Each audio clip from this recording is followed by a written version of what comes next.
Please welcome Miss Chloe Schaefer, Miss Anna Livingstone, and Miss Corazon Riviera to recite the Pledge of Allegiance.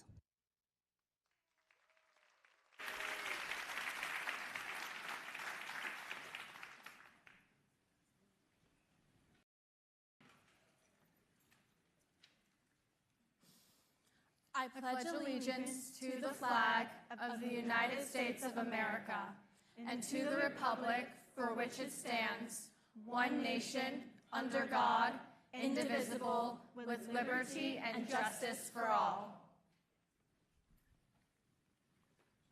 Please welcome Rabbi Esther Lederman to the stage.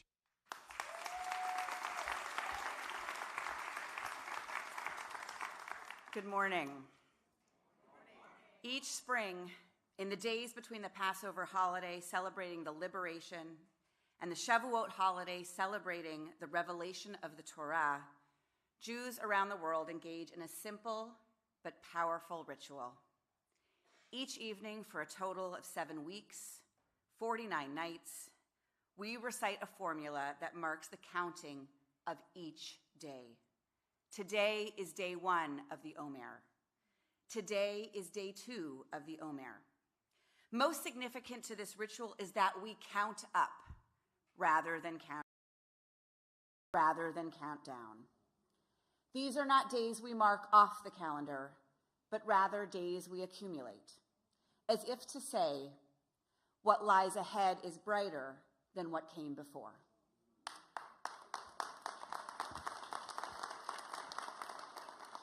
The counting from redemption to revelation is a reminder that freedom is not enough.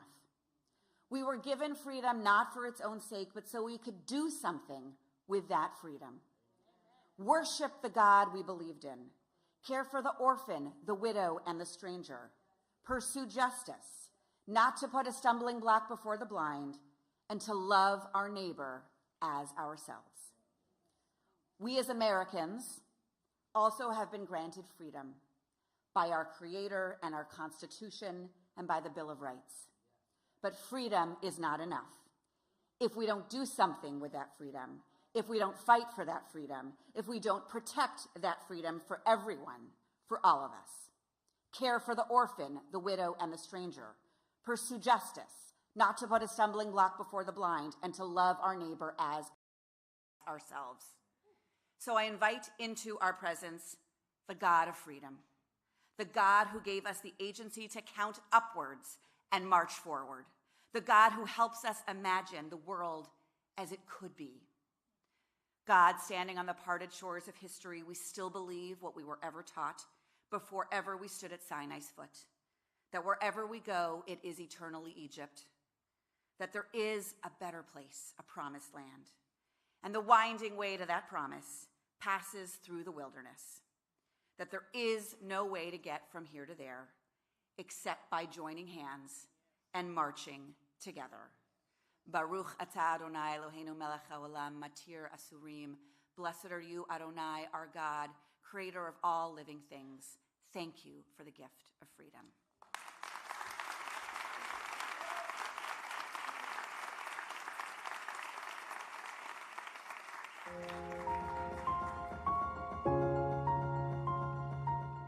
Elon Musk and Donald Trump and the Republicans, they want to take a chainsaw to Medicaid. They want to take a chainsaw to Social Security. They want to take a chainsaw to Medicare. But let me be clear, we're going to take a chainsaw to Project 2025. Where's Elon Musk? I'm sure he's a genius and is a very credible person because of the wealth he's accumulated. But that does not put him above the law or the responsibility to come before this committee in this Congress. If he's so great, if these plans and all the fraud and abuse that he's found are so eminent, why isn't he here explaining it? You know why. Because he's out to privatize Social Security. So to Trump and to Elon Musk, I have 5 words. Hands off our Social Security! Hands off our Social Security! Mr. Talco, do you know how much money a day Mr. Musk will receive from the federal government for his contracts? No. The answer is $8 million a day. Just last year, Elon Musk was promised $3 billion from close to 100 contracts with the federal government. Ms. Royal, do you know how much the average person in this country who survives on Social Security, one of our seniors who's worked their entire life, about how much they have to survive on a day?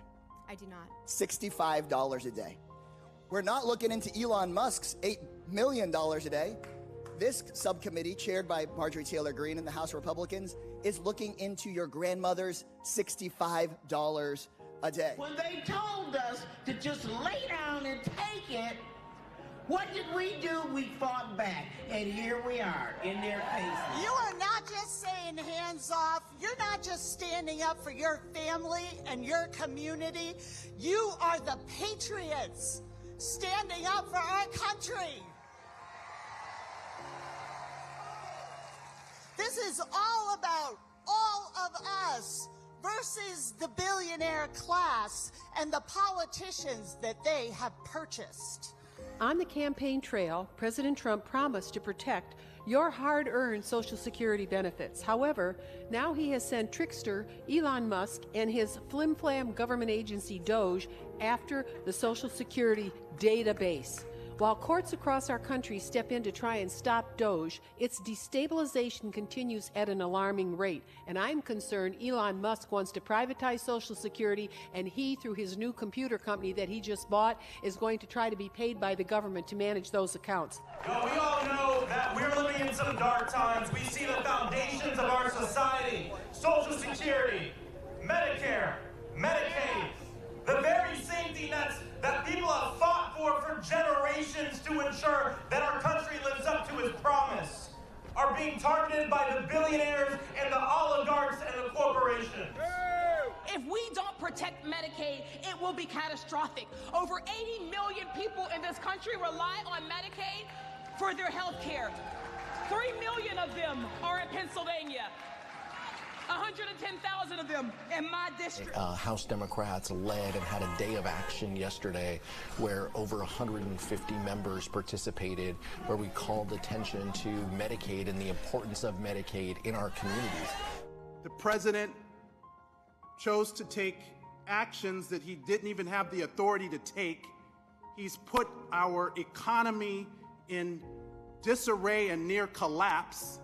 We have small businesses and Americans who are concerned about their well-being, people's retirement, people's 529 accounts went down because of this administration.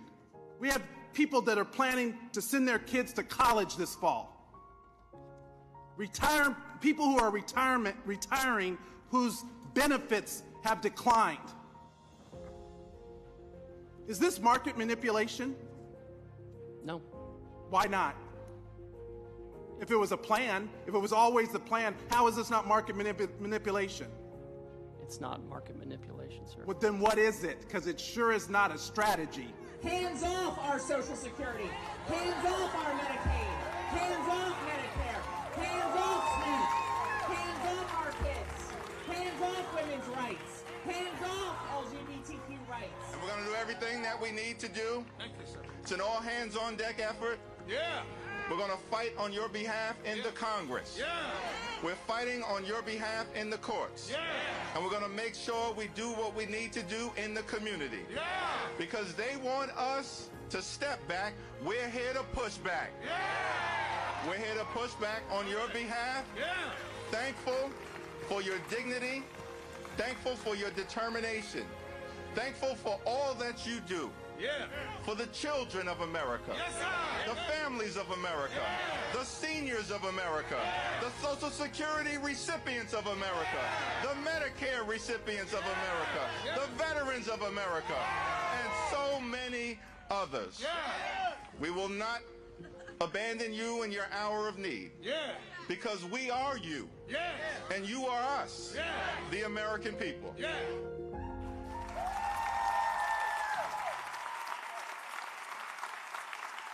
Please welcome to the stage Democratic leader Hakeem Jeffries.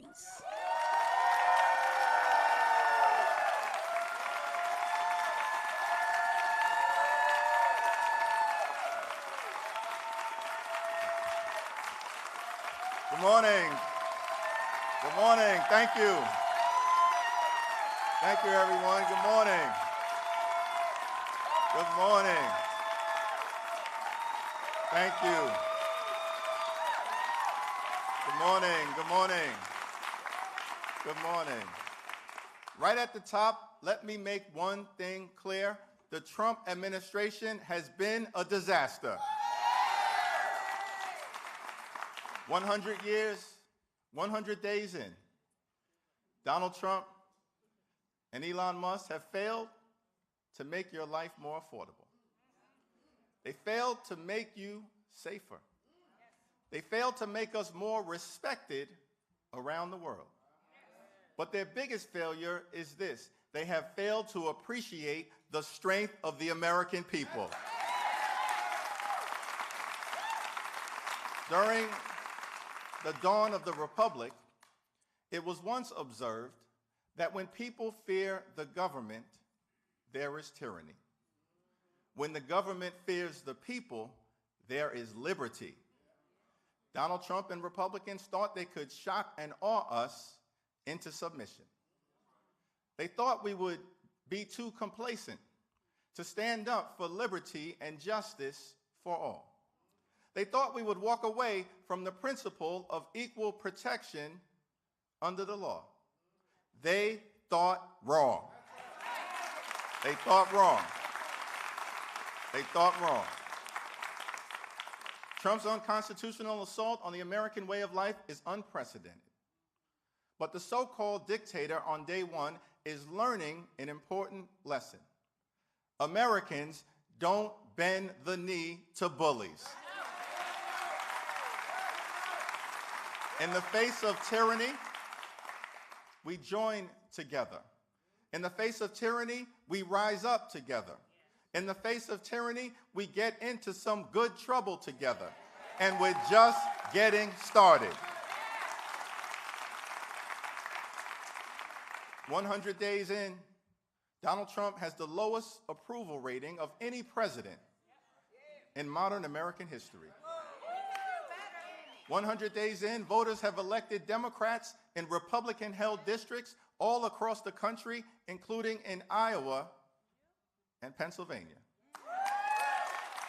100 days in, Elon Musk spent $25 million to buy a state Supreme Court seat in Wisconsin and lost by double digits.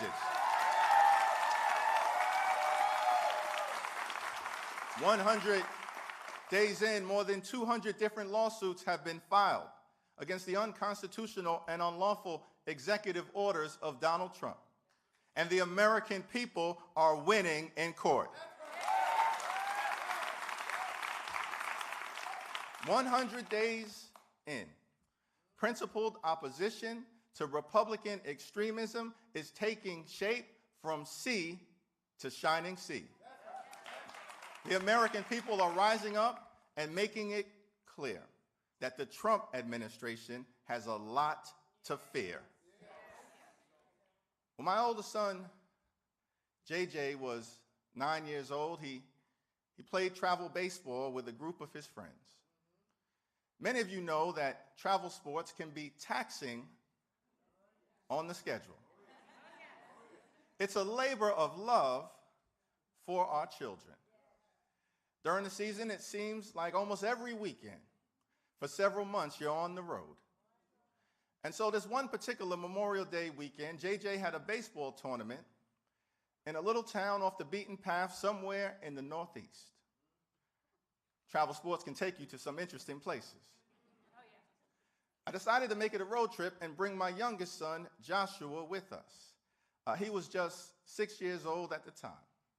And so I said to him, he's going to come on this trip and it'll be like a vacation. What did I say that for, y'all? When I mentioned vacation, he had visions of Atlantis. So we pulled up to the motel where we were staying, and the situation was a bit shaky. My 6-year-old son looked at the motel, looked at me, looked at the motel, looked at me, and said, "Dad, is this where we're staying?" I said, "Yes, Joshua. Why do you ask?"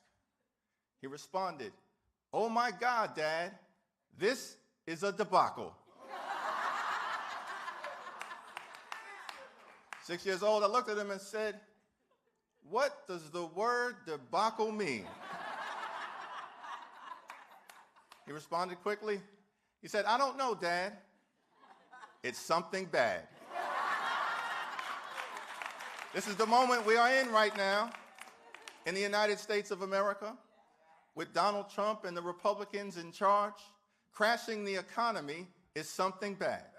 Destroying Medicaid as we know it is something bad. Taking a chainsaw to Social Security is something bad. Raising costs on hard-working American taxpayers is something bad. Firing federal workers, including thousands of veterans who served this country, is something bad. Canceling medical research for children with cancer is something bad. Destroying the retirement accounts of everyday Americans is something bad. Trying to whitewash the most painful parts of our history is something bad. Targeting law-abiding immigrant families is something bad. Undermining the rule of law is something bad. The first 100 days of the Trump administration have been a debacle.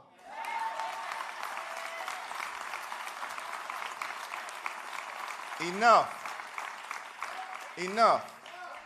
America is better than this. When the new Congress began in January, Democrats were prepared to get to work in a bipartisan way. The Trump administration chose a different path. Far-right Republicans are tearing America apart, targeting our democratic way of life, and tarnishing our reputation as the land of the free. It is wrong, and we will continue to push back aggressively.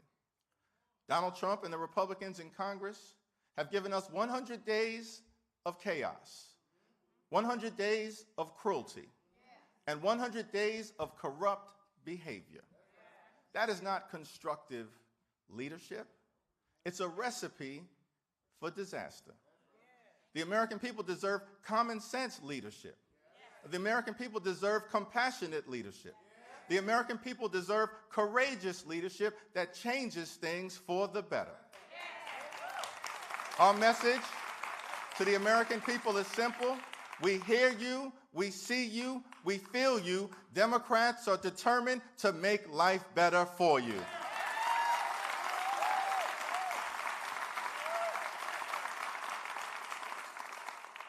Donald Trump and his sycophants spent yesterday bragging about the speed with which they've moved during these first 100 days. They're right. Never has a president failed so spectacularly, so often, so quickly as Donald Trump. The White House referred to its strategy for the first 100 days as shock and awe. Well, they're half right. It is shocking how rapidly this administration collapsed into chaos, cruelty, and corruption. It's shocking how quickly MAGA Republicans turned their backs on working-class Americans. It is shocking how spineless Republicans have been in the United States Congress. And it is shocking and tragic and infuriating how much damage Donald Trump and the Republican Party's policies have already done. Here's the thing. They expected us to step back, but the American people are here to fight back.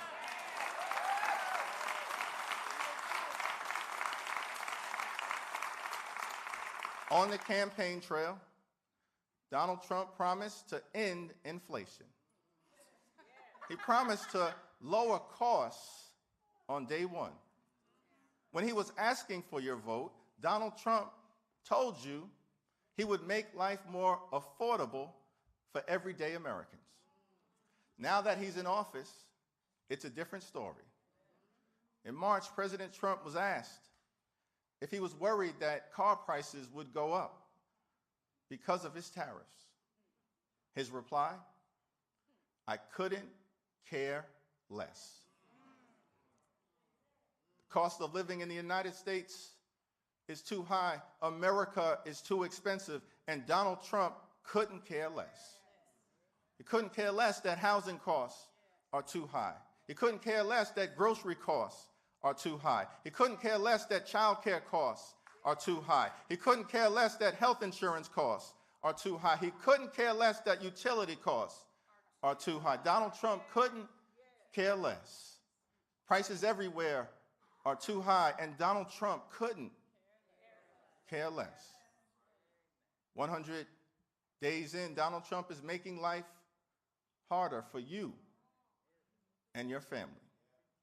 And every day, his costly tariffs stay in place. Life in America gets more expensive. American families will pay thousands of dollars more per year. Small businesses are shutting down. Corporations are not hiring. Businesses are unable to invest because of the uncertainty that has been created.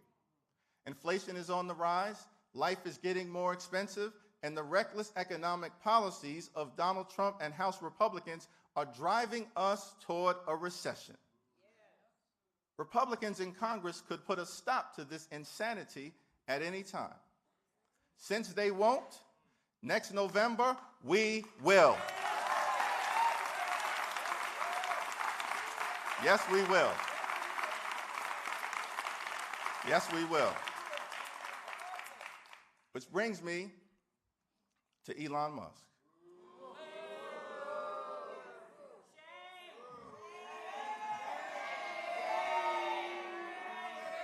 I knew he would get that reaction. We all agree that government should be more efficient.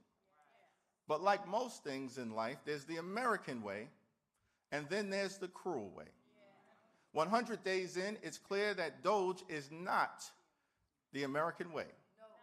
Canceling medical research for children with cancer is cruel. Denying relief for communities reeling from natural disasters is cruel. Firing thousands of our veterans, like Joseph Quintanilla of Virginia, who served this country in the Marines, is cruel. But their cruelty doesn't stop there. Republicans actually believe that Social Security is a Ponzi scheme, and they want to take a chainsaw to it. During the first 100 days of the Trump administration, Social Security has faced an unprecedented attack. Social Security offices have been closed, wait times have dramatically increased, and people are being denied access to benefits that they have earned. Republicans continue to insist that Social Security is an entitlement program. They think they are entitled to destroy it. When I was 15 years old, I got my working papers and secured my first job. I was a messenger dropping off packages from office building to office building in Midtown Manhattan. My salary was $3.35 per hour. That was the minimum wage back in the day. And I thought that I had made it big. Particularly upon learning that as a high school student who worked part-time, I wouldn't have to pay any income tax. So I couldn't wait to get my first check. On a piece of paper, I multiplied $3.35 by the number of hours I expected to work during my first pay period. I figured out the total, and in my mind, that money was already spent. I couldn't wait to go to Albee Square Mall in downtown Brooklyn and get some new sneakers so I could dress like Run DMC.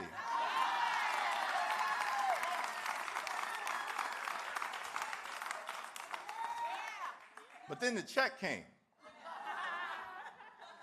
And some money was missing. I had two questions, y'all. Who is FICA? And why is he taking my money? Here's what I learned. All of us pay the FICA tax in connection with Social Security and Medicare. We pay the FICA tax on our first job. We pay the FICA tax on our last job. We pay the FICA tax on every single job we have throughout our lifetime. Social Security and Medicare are not entitlement programs, they are earned benefits. Earned benefits. You work hard for those benefits, pay into those benefits, and deserve those benefits. They are earned benefits. Democrats will make sure that Donald Trump and House Republicans keep their hands off your Social Security and your Medicare. Hands off today, hands off tomorrow, hands off this week, hands off next week, hands off this month, hands off next month, hands off this year, hands off next year, hands off Social Security and Medicare forever. Forever. Forever. Now, if this administration actually had some common sense,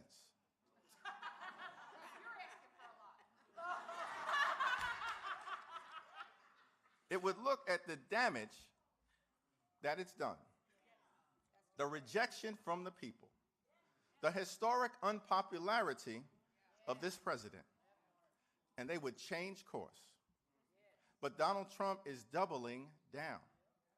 And instead of being a check and balance on this president's abuse of power, Republicans in Congress are nothing more than a rubber stamp for his extreme agenda. Recently, I met a woman named Mary Beth.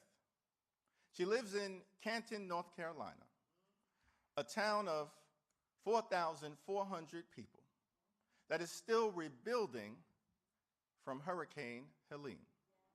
She has custody of her 4 grandchildren, ages 10, 12, 15, and 16. Their parents can no longer care for them due to addiction, domestic violence, and homelessness. The moment you talk to Mary Beth, you know that caring for those grandkids is everything. And she's doing it on a fixed income, working part-time, making $8 an hour at a coin laundry. No longer. I'm no longer there. I'm sorry. And is no longer employed. To supplement the disability support that she had received. Mary Beth has had, at times, to skip refilling her prescriptions to make sure her grandkids don't have to skip any meals.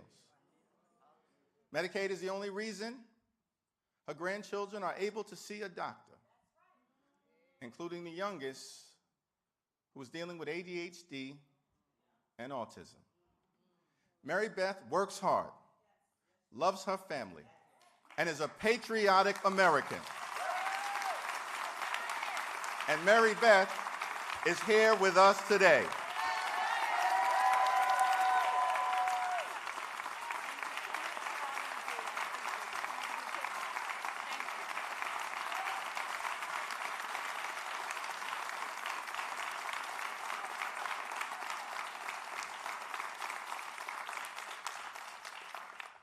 But her family, just like millions of others throughout America, is now at risk of losing their health care.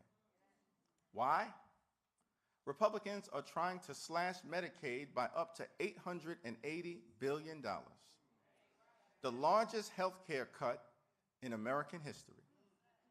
And why are Republicans trying to rip health care away from working people, from Americans with disabilities, from children, from grandmothers like Mary Beth, so that they can give their billionaire donors like Elon Musk another tax cut. These healthcare cuts will hurt families, hurt women, hurt children, hurt veterans, hurt seniors, and hurt disabled Americans. Hospitals will close. Nursing homes will shut down. And people will die. Here's the thing, in the United States of America, this is the wealthiest country in the history of the world. Healthcare is not a privilege. Healthcare is a right for every single American. For every single American. If we were in the majority right now, none of this would be happening. But even in the minority, we are going to do everything we can to protect the health care of the American people.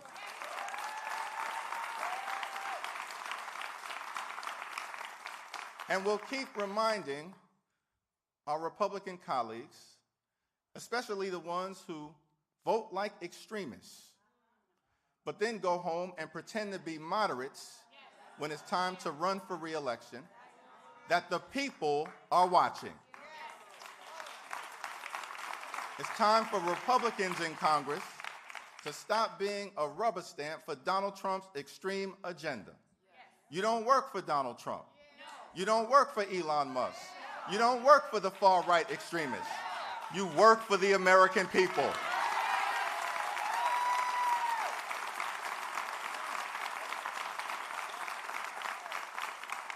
As Democrats, we will fight as hard as we can,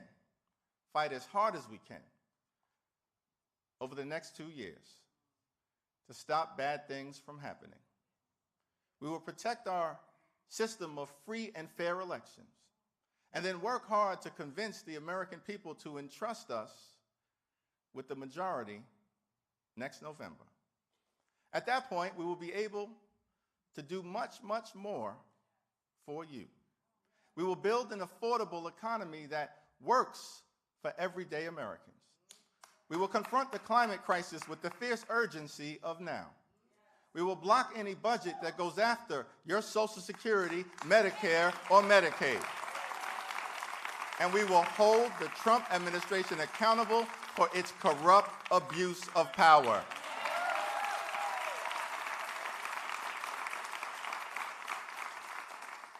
Over these next 100 days, House Democrats are going to lay out a blueprint for a better America. And you will see a vision for this country's future that isn't about Donald Trump. It's all about you.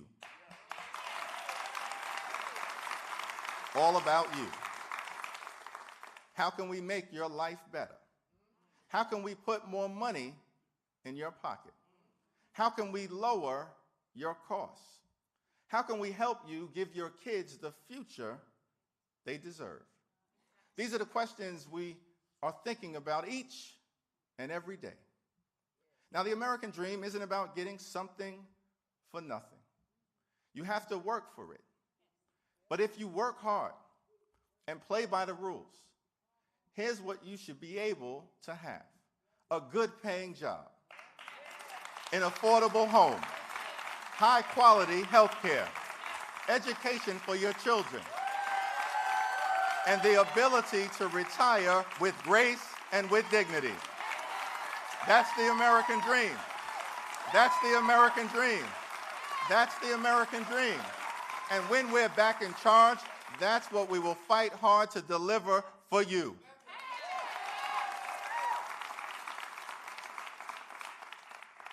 In January, late January, I had the opportunity to visit the Altadena community in Los Angeles County that was devastated by the wildfires. I met someone named Jackie Jacobs, an amazing 88-year-old woman who was raised in the Jim Crow South before moving to California. Her home was tragically burned to the ground. She and her husband, David, who have been married for more than 50 years, barely managed to escape the raging wildfires. All they had was the clothing on their backs. They lost everything. Photos gone, possessions gone, property gone. But the first thing Mrs. Jacobs said to us while touring the devastation was that she gave all glory and all praise, all honor to Almighty God, just as the scripture teaches us. She believed that things would work out. Several of us teared up. Miss Jacobs lost everything, but she never lost her faith. She never lost her faith. Republicans have shown that their recipe for governing is chaos, cruelty, and corruption. These first 100 days have not been easy. Everything we care about is under assault. The economy is under assault. Healthcare is under assault. Social Security is under assault. Veterans are under assault. Farmers are under assault. The right to organize is under assault. Public schools are under assault. The American way of life is under assault. Democracy itself is under assault. Everything we care about is under assault. But just like Mrs. Jacobs, we must never lose faith. We must never lose faith. Faith in our community, faith in our country, faith in a brighter future, faith in Almighty God. America is a resilient nation. We are a resilient people. We have a resilient Constitution. We will never give up. We will never give in. We will always show up. We will always speak up. We will always stand up. We will continue our march toward a more perfect union. We will not rest until we end this national nightmare and deliver an America with liberty and justice for all. God bless you. God bless our troops. May God continue to bless the United States of America.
My colleagues, you're going to hear a lot of stories about the first 100 days of Donald Trump's second presidency, and indeed there are a lot of stories. There's a story of incompetence. We are dealing with multiple measles outbreaks all across the country. There is a story of abdicating our responsibility to lead around the world.